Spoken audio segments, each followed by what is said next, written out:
they're not going to be in first place in this division. So with that being said, go learn something. Why wouldn't you play a rookie guy? Yeah. Find out what you got. You need to find out who that guy is this year. Because if he ain't the guy, guess what? You're going to be picking high again next year. And there's some quarterbacks coming out. Imagine Herm Edwards grabbing the phone like it's the NFL draft hotline, yelling at Shadur Sanders to ditch the Cleveland Browns circus before they turn him into the next great what if. This isn't football, it's survival. You won't believe how wild this call gets. After watching Shadur play when he had his start, I said, wow. But then I watched Dylan Gabriel play, and I went, ooh, ooh. I tell you, made a bunch of really tight throws versus tight coverage. I like it. I think they think they have a guy that I had played against at Cleveland who played quarterback for them, a guy by the name of Brian Sipe. Have the same stature too, about 6 foot tall. He was out of San Diego State.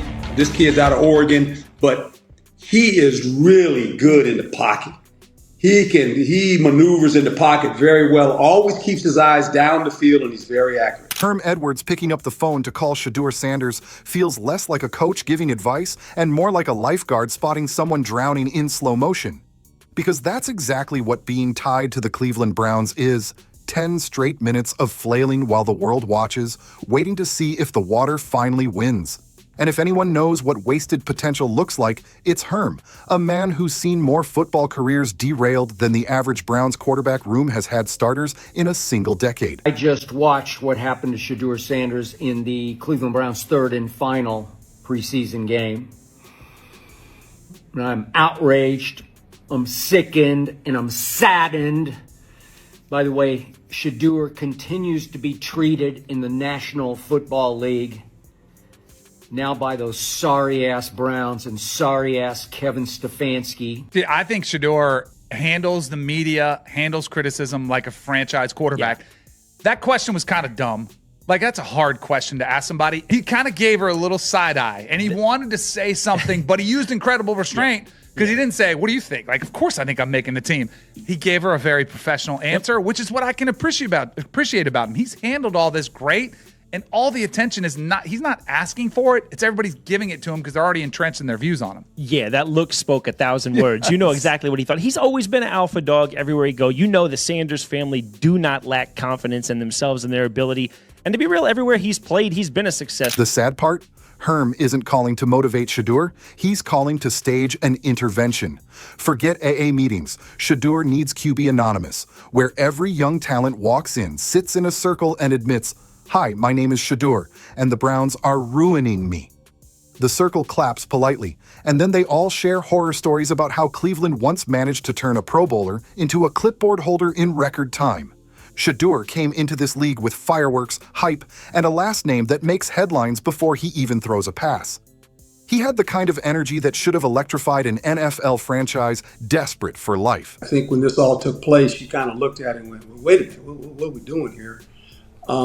I hope one of these guys, one of the younger ones, is the future for the Cleveland Browns because, you know, I'm an old head and look, the Cleveland Browns need to be relevant. They just do. It's good for football when the Cleveland. They had the greatest player that ever played a game of football, and I say that. Anybody ask me, it's Jim Brown. Amen. And I'm gonna say that until I leave this earth. It is Jim Brown. There ain't no doubt. And I just think the struggles these guys have gone through, it has a lot to do with the quarterback. Instead, Cleveland welcomed him with their trademark routine, a fake smile, a promise of opportunity, and then a front row ticket to watching the backup's backup get more chances than him. It's the Browns way. Draft excitement? Check media buzz? Check. Then immediately sit your star quarterback down like he's a junior intern learning how to staple papers in the corner. Shadur doesn't need a redshirt season, he needs oxygen, because Cleveland has smothered every spark he's brought to the field. Imagine Herm pacing around with his old-school coach intensity, practically yelling into the phone like he's calling in a fourth-quarter audible. He's telling Shadur that the Browns don't deserve him, that being in Cleveland is like being the lead singer of a rock band, but only getting to play the triangle. It is a good thing, and we're very excited here in Cleveland for a multitude of reasons. Obviously, we have a quarterback battle going on, and we have 4 different quarterbacks quarterbacks. Before we go into that battle and go, well, let's just start off going one by one, essentially. But Shadur Sanders is where I want to start with you. It seems like he's had a very, very good mini camp and very good little last month here, hanging around the Browns and really just showing off the field and on the field what he can do. What are your expectations for Shadur this upcoming season? Well, I think at the end, especially when the preseason starts, he's going to find a way to beat those guys out. And Shadur's nodding on the other end because deep down he knows he didn't work this hard just to become another footnote in Cleveland's encyclopedia of wasted quarterbacks. Every fan can see it too. When Shadur's on the field, he brings a rhythm, a command, the type of poise that screams franchise quarterback. But does Cleveland lean into it? Instead, they treat him like he's just another jersey number. He throws one incompletion, and suddenly the coaching staff looks like they've seen a ghost.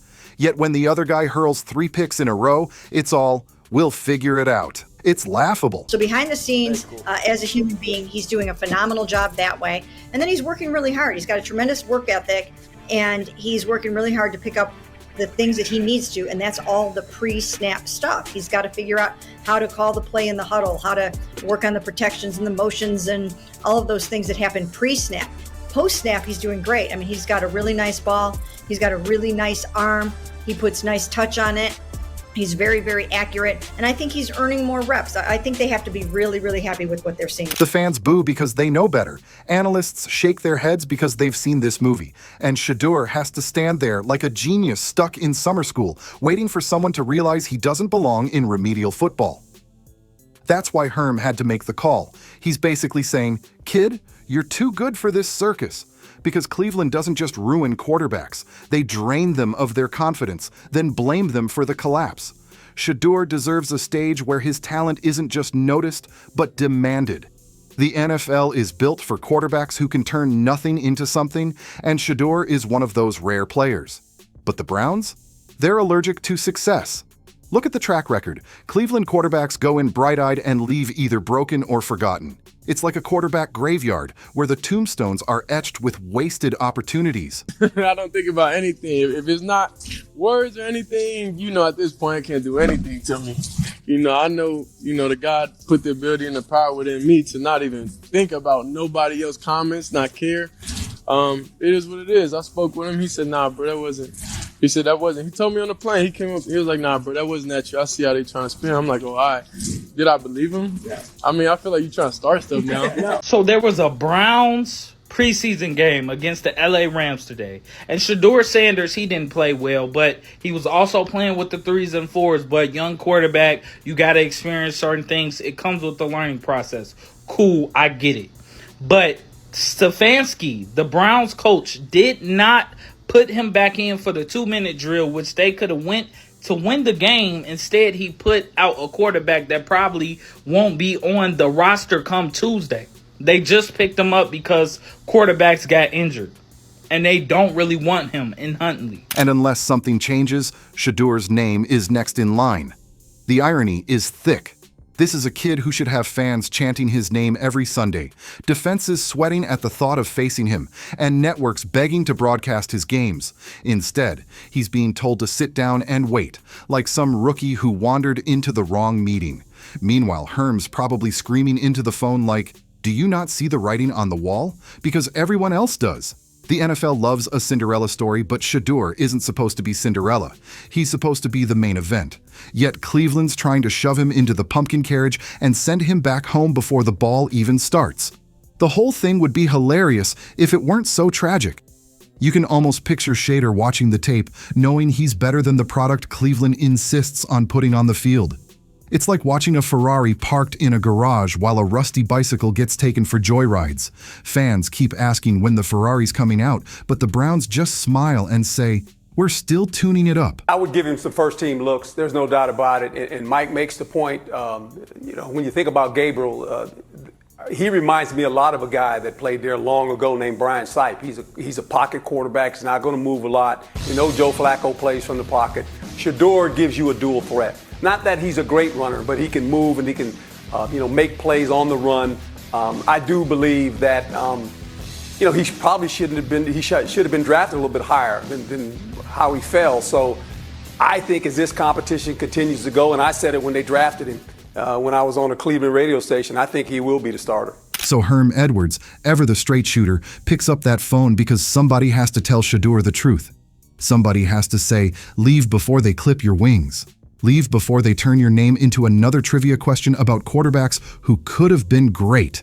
It's the kind of brutal honesty only Herm can deliver, and the kind of advice Shadur desperately needs. Because at the end of the day, Shadur Sanders isn't just good, he's special. He has the presence, the arm, the brains, and the swagger. He should be leading a franchise into the future, not being babysat by a team that's still trying to figure out how to spell consistency. The Browns have made it clear. They don't see what everyone else does. Similar to what the confidence his father had. But I think he finds himself in a predicament right now that, look, I thought he played well in the preseason, but when I watched Gabriel play, oh boy, it was different. Dylan Gabriel was very good in the pocket. He ran the offense. I mean, he got the ball out of his hand. He was accurate, made some tough throws. This is why they drafted him. I can see why they drafted him, but I thought he really played well in the preseason game. But Herm does, and so do the fans, which means the question isn't whether Shadur should leave Cleveland. It's how long he's willing to let this team waste his shine before he finally listens to that phone call and walks out the door. Because if history has taught us anything, the Browns won't change. And Shadur, he doesn't need saving. He needs escaping.